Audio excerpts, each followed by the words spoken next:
जय हिंद बच्चों, स्वागत है आपके अपने YouTube चैनल माँ जानकी आर्ट्स क्लास में। आज एक फिर से हम न्यू वीडियो के साथ आ गए। Lesson 1 class 12 history, subject history है। ये मोस्ट इंपॉर्टेंट है। अगर इस चैप्टर में प्रश्न आएंगे तो इसी जगह से आएंगे बच्चे, इसलिए आप लोग इस सारे वीडियो को बारीकी से देखिएगा और इसमें जहाँ पे हमें डिस्कशन देना रहेगा यानी उस क्वेश्चन के बारे में विस्तार से बताना रहेगा, वो भी हम आपको बताएंगे। चलिए क्वेश्चन पे चलते हैं। आज का जब मेरा फर्स्ट क्वेश्चन है कि सिंधु सभ्यता की लिपि क्या है। सिंधु सभ्यता की लिपि क्या है? तो सिंधु सभ्यता के जो लिपि था भाव चित्रात्मक था। क्या था बुआ? सिंधु सभ्यता की लिपि भाव चित्रात्मक। एक का आंसर होगा आपका ए होगा। एक का आंसर क्या होगा? ए होगा। चलिए 2 नंबर प्रश्न पे हम लोग चलते हैं। 2 नंबर प्रश्न पे 2 नंबर प्रश्न है कि सिंधु सभ्यता की लिपि लिखी जाती थी। सिंधु सभ्यता की लिपि लिखी जाती थी। तो सिंधु सभ्यता की जो लिपि लिखी जाती थी दाईं से बाईं की ओर लिखी जाती। किस तरफ से? तो दाईं से बाईं की ओर। आपका 2 का आंसर होगा, ए नंबर होगा। चलिए हम लोग उदाहरण देखते हैं, इसका डिस्क्रिप्शन देखते हैं। सिंधु सभ्यता की लिपि दाईं से बाईं की ओर लिखी जाती थी। इस सभ्यता की लिपि को पढ़ने में विद्वान अभी तक असमर्थ रहे, लेकिन यहाँ की लिपि को क्या कहा जाता है बुआ? भाव चित्रात्मक, क्योंकि इससे पहले वाला क्वेश्चन है भाव चित्रात्मक। 2 का जो आंसर होगा आपका ए नंबर होगा। चलिए 3 नंबर प्रश्न को हम लोग देखते हैं। 3 नंबर प्रश्न, पुरातत्व के अंतर्गत निम्न में से कौन नहीं है? एक नहीं है। पुरातत्व के अंतर्गत निम्न में से कौन एक नहीं है? तो पुरातत्व के अंतर्गत साहित्य नहीं है। कौन है? तो साहित्य नहीं है। 3 का आंसर होगा आपका ए होगा। 3 का आंसर क्या होगा? ए होगा। चलिए पुरातत्व से धरती के अंदर छुपी हुई सामग्री के उजागर किया जाता है। धरती के अंदर कभी भी बुक रह सकता है नहीं, क्योंकि वो गल जाएगा। इसमें आएगा सिक्के मिल सकते हैं, क्योंकि सिक्का गलता नहीं है। अभिलेख है, भग्नावशेष है, पत्थर है, हड्डी है, ये सब साहित्य पुरातत्व से प्राप्त होता है। चलिए नेक्स्ट क्वेश्चन पे चलते हैं हम लोग। 4 नंबर पे, राय बहादुर दयाराम साहनी ने कहाँ उत्खनन करवाया? राय बहादुर दयाराम साहनी ने कहाँ उत्खनन कराया? तो हड़प्पा में कराया था। कहाँ पे? हड़प्पा में कराया था। आपका आंसर होगा 4 का आंसर होगा आपका बी होगा। क्या होगा? 4 का आंसर बी होगा। चलिए 5 नंबर क्वेश्चन पे चलते हैं। हल से जोते हुए खेत का साक्ष्य कहाँ से मिले? हल से जोते हुए खेत का साक्ष्य कहाँ से मिले? तो कालीबंगा से मिले। कहाँ से मिले? कालीबंगा से। 5 का जो आंसर होगा आपका ए नंबर होगा। हल से जोते हुए खेत का साक्ष्य कालीबंगा से मिला, जिसका अर्थ होता है वह काले रंग का चूड़िया। कालीबंगा का अगर राज पूछ दे तो कालीबंगा किस राज्य में पड़ता है? तो राजस्थान में पड़ता है। कहाँ पे? तो वर्तमान में भारत के राजस्थान जिला में कालीबंगा पड़ता है। चलिए नेक्स्ट नंबर क्वेश्चन पे,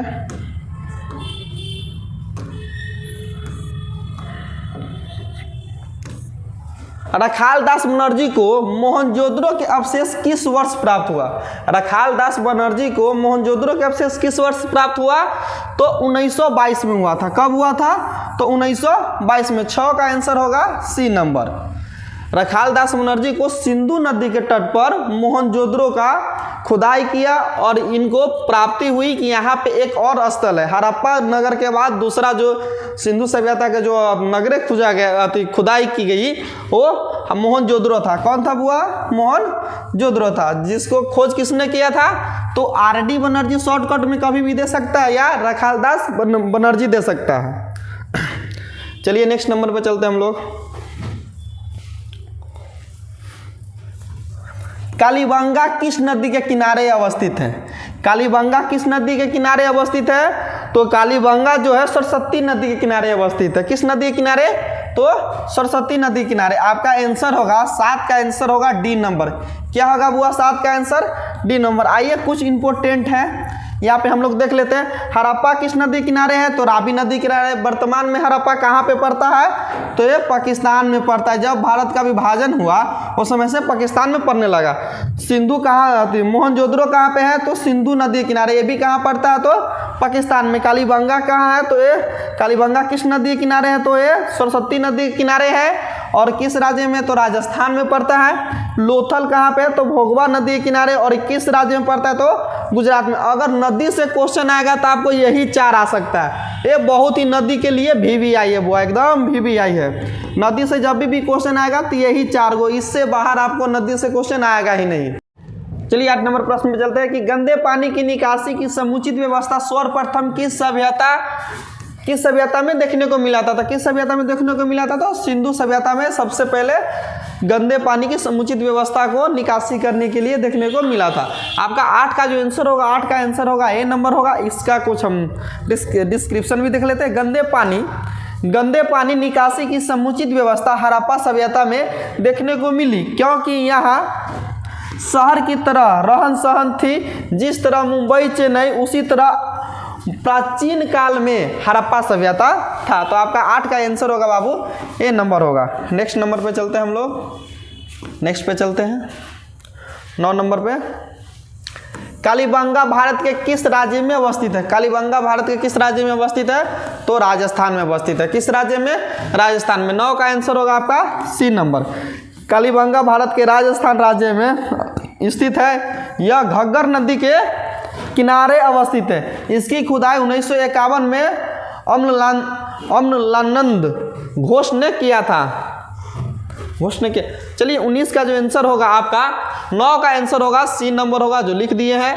10 नंबर प्रश्न पे चलते हैं हम लोग कि 10 नंबर प्रश्न, लोथल कहाँ स्थित है? लोथल कहाँ स्थित है, यानी कि लोथल किस राज्य में भारत के? तो ये गुजरात राज्य में लोथल पड़ता है। 10 का आंसर होगा आपका ए नंबर। 11 नंबर क्वेश्चन पे चलते हैं हम लोग। 11 नंबर क्वेश्चन पे, मोहनजोदड़ो किस भाषा का शब्द है? मोहनजोदड़ो किस भाषा का शब्द है? तो मोहनजोदड़ो जो है सिंधी भाषा का शब्द है। किस भाषा का शब्द है? मोहनजोदड़ो सिंधी भाषा का शब्द है। तो 11 का आंसर होगा आपका बी नंबर होगा। 11 का आंसर क्या होगा? B number. चलिए 12 नंबर क्वेश्चन पे हम लोग चलते हैं।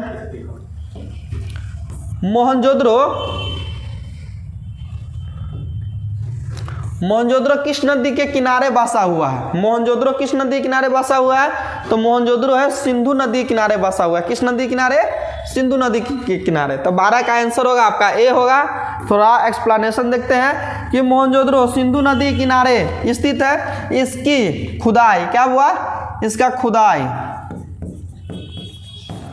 खुदाई रखाल दास बनर्जी ने की थी, जो वर्तमान में अभी पाकिस्तान में है। इसकी खुदाई कब हुआ था? तो 1922 में रखाल दास बनर्जी के द्वारा किया गया था। 13 नंबर प्रश्न में हम लोग चलते हैं। मोहनजोदड़ो का उत्खनन किसने किया था? तो अभी बताया थे मोहनजोदड़ो का उत्खनन किसने किया था बुआ? तो ये RD बनर्जी ने किया था। किस? रखाल दास बनर्जी, शॉर्टकट में इसको RD बनर्जी भी कहते हैं। तो 13 का आंसर होगा आपका सी नंबर होगा। 14 नंबर प्रश्न पे हम लोग चलते हैं।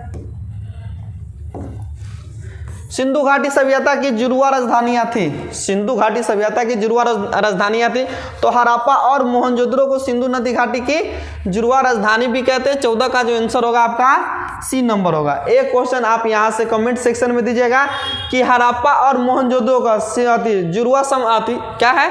जुड़वा राजधानी किसने कहा? विस्तृत साम्राज्य की जुड़वा राजधानी सिंधु सभ्यता को किसने कहा?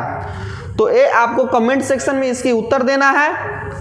चलिए एक्सप्लेनेशन हम लोग देख लेते हैं कि सिंधु घाटी सभ्यता की जुड़वा राजधानी हड़प्पा और मोहनजोदड़ो है, जिसकी खुदाई 1921 और 1922 में। 1921 में हड़प्पा को, 1922 में मोहनजोदड़ो को हुआ था। आपका 14 का आंसर होगा सी नंबर।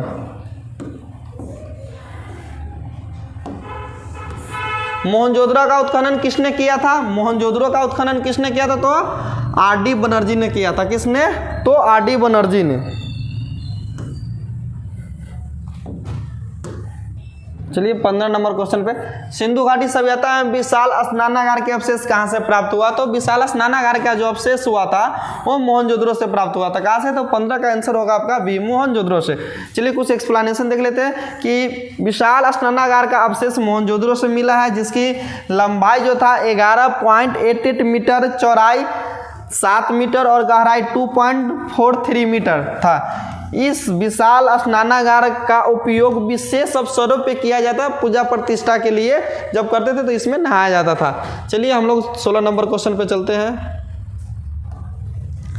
किस सिंधु स्थल में महिला एवं पुरुषों को एक साथ दफनाया गया है? तो वो लोथल था। कहाँ पे हुआ? तो लोथल में एक साथ महिला और पुरुषों को दफनाया गया था। 16 का आंसर होगा आपका ये। चलिए 17 नंबर क्वेश्चन पे हम लोग चलते हैं। 17 नंबर, सिंधु सभ्यता का क्षेत्रफल किस आकार का है? तो ये सिंधु सभ्यता का जो क्षेत्रफल है त्रिभुजाकार है। क्या है? वो त्रिभुजाकार है। 17 का आंसर होगा डी नंबर। 18 नंबर क्वेश्चन पे हम लोग चले। सिंधु घाटी सभ्यता में कौन सा स्थल सिंध के बाग के नाम से जाना जाता है? तो मोहनजोदड़ो को सिंध के बाग कहा जाता है। 18 का जो आंसर होगा आपका ये होगा। 19 नंबर क्वेश्चन पे हम लोग चलते हैं। सिंधु घाटी सभ्यता में कौन सा स्थल मृतकों का टीला के नाम से जाना जाता है? कौन सा स्थल मृतकों के टीला के नाम से जाना जाता है? तो मृतकों को टीला मोहनजोदड़ो को ही कहते हैं। क्या कहते हैं? मोहनजोदड़ो को ही मृतकों का टीला कहते हैं। 19 का जो आंसर होगा आपका बी नंबर होगा।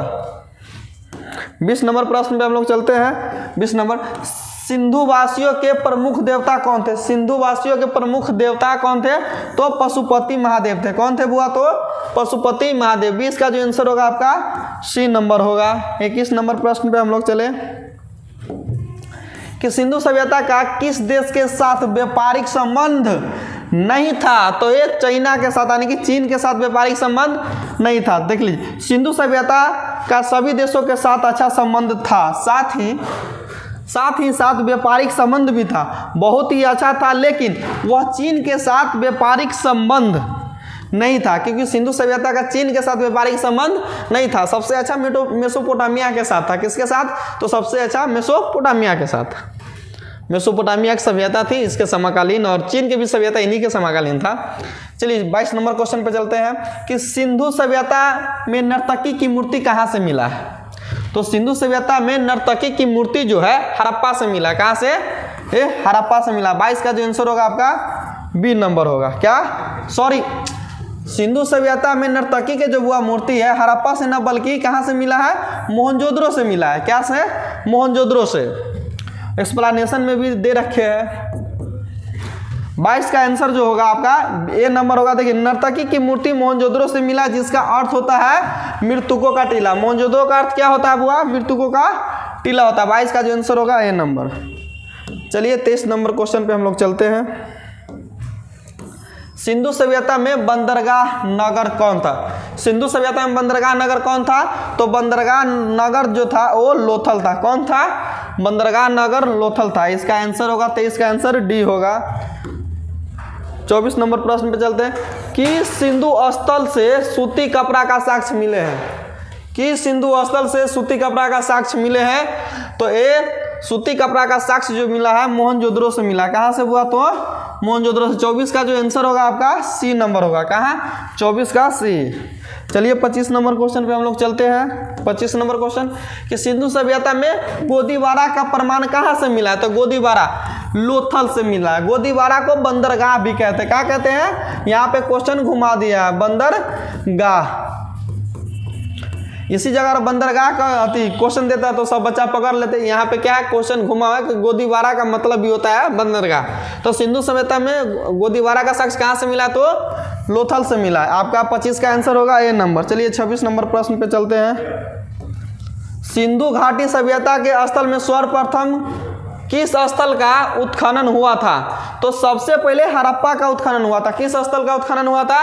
तो हड़प्पा का। 26 का जो आंसर होगा आपका ए नंबर होगा। चलिए 27 नंबर क्वेश्चन पे हम लोग चले कि हड़प्पा सभ्यता के स्थल में स्त्री के गर्भ से पौधा निकलता दिखता है। तो कहाँ से निकलता दिखता है? तो इसमें जो आपका आंसर होगा हड़प्पा। क्या होगा? 27 का जो आंसर होगा वो हड़प्पा होगा। 27 का आंसर हड़प्पा आने की सी होगा। चलिए 28 नंबर क्वेश्चन पे हड़प्पा सभ्यता के पतन के क्या कारण थे? हड़प्पा सभ्यता के पतन के क्या कारण थे? तो हड़प्पा सभ्यता के पतन के निम्न कारण थे, और यहाँ पे इतिहासकारों का मतभेद भी था। आइए, तो इनका जो आंसर होगा विदेशी आक्रमण भी माना गया है, प्राकृतिक आक्रमण भी माना गया, मानवीय आक्रमण भी माना गया। इनमें से सभी आपका 28 का जो आंसर होगा डी होगा।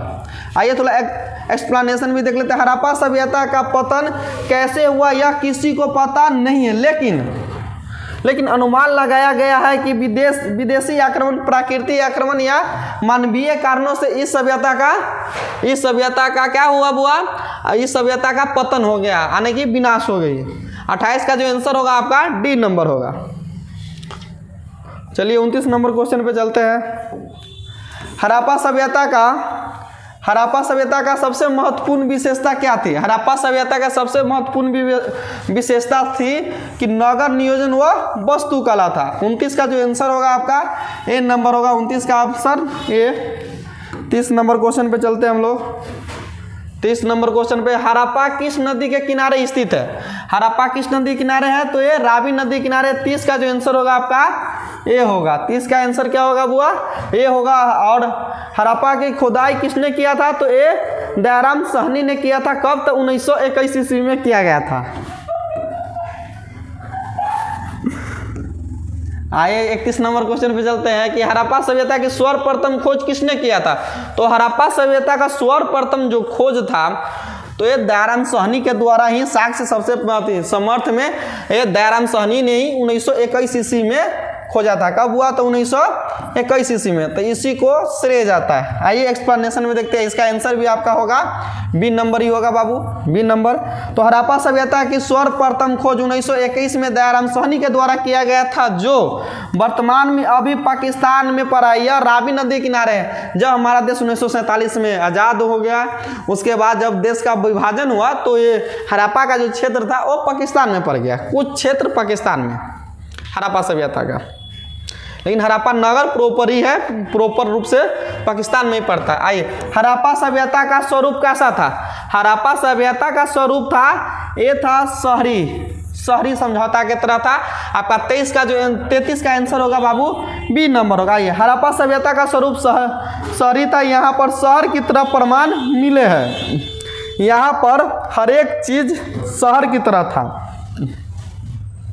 चाहे वो नगर का घर बनाया गया हो या नली गली एकदम योजना तरीके से बनाई गई हो, योजनाबद्ध तरीके से। आइए 34 नंबर क्वेश्चन पे हम लोग चलते हैं। हड़प्पा सभ्यता के लोग उपासना करते थे। हड़प्पा सभ्यता के लोग किसकी उपासना करते थे? बुआ था मातृ देवी की उपासना करते थे। किसकी? तो मातृ देवी। 34 का जो आंसर होगा आपका सी होगा। हड़प्पा सभ्यता के लोग मातृ देवी की उपासना करते थे, अर्थात यहाँ पे लोग शिव का भी पूजा करता था, यानी कि पशुपति। 34 का जो आंसर होगा आपका सी होगा। चलिए 35 नंबर क्वेश्चन पे हम लोग चलते हैं। 35 नंबर क्वेश्चन कि हड़प्पा संस्कृति का आधारित थी। हड़प्पा संस्कृति जो आधारित था वो व्यापार पे था। किस पे? व्यापार पर। 35 का जो आंसर होगा आपका ए नंबर होगा। चलिए 36 number question. 36 number question, Harappa सभ्यता किस युग की सभ्यता? हड़प्पा सभ्यता किस युग की सभ्यता? हुआ यहाँ पे युग पूछ रहा है। कहाँ पे? युग की बात हो रही है। तो एक काश युग की सभ्यता। किस युग की सभ्यता है? तो काश। 36 का जो आंसर होगा आपका सी नंबर होगा। क्या? 36 का जो आंसर होगा आपका सी नंबर होगा। चलिए 37 नंबर क्वेश्चन पे हम लोग चलते हैं। 37 नंबर क्वेश्चन। 37 नंबर क्वेश्चन पे सिंधु घाटी के निवासी को किस धातु का ज्ञान नहीं था? तो सिंधु घाटी के निवासियों को लोहा का ज्ञान नहीं था। किस धातु का ज्ञान नहीं था? तो लोहा का। आपका 37 का आंसर होगा सी नंबर। आइए सिंधु घाटी के निवासियों को लोहा का ज्ञान नहीं था। इसकी जानकारी वैदिक सभ्यता में हुई थी। जो वैदिक सभ्यता हड़प्पा सभ्यता के बाद है वो पढ़ना है। 1500 से उनका पीरियड है, 1500 से लेकर 600 BC में। जो बच्चे अभी तक मेरे चैनल को सब्सक्राइब नहीं किए हैं वो सब्सक्राइब कर ले, ताकि अगले वीडियो का नोटिफिकेशन सबसे पहले आपको मिले। ठीक, चलिए बुआ 38 नंबर क्वेश्चन, लोथल किस नदी के किनारे है? तो लोथल भोगवा नदी किनारे। किस नदी के किनारे है? तो भोगवा। 38 का आंसर होगा सी नंबर। लोथल भोगवा नदी के किनारे है। यह गुजरात में स्थित है। इसकी खोज या स्थापना की 1934 में रंगनाथ राव के अनुसार हुआ था।